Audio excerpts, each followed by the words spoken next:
पटना ऐसन पटन देवी ए बनारस ऐसन घाट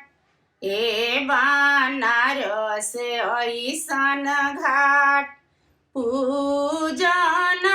चलेली कवना दे आचर देली फहाराय आचर देली फहाराय पाँच पुत्र एक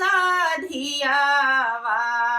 सूरज बाबा हमारा के दो आदित्य बाबा हमारा के दो घटिया पर बजावइबो पूजी है मनावा के आस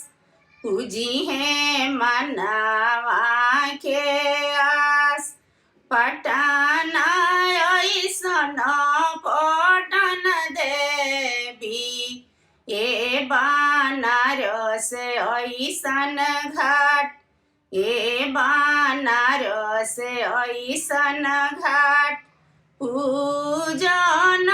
चलेली कवना दे आचर देली फहाराय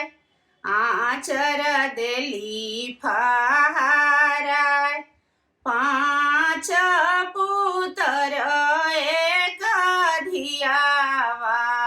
सूरज बाबा हमारा के दी घटिया पर बजावइबो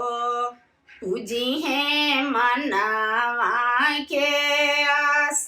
पूजी है मनावा के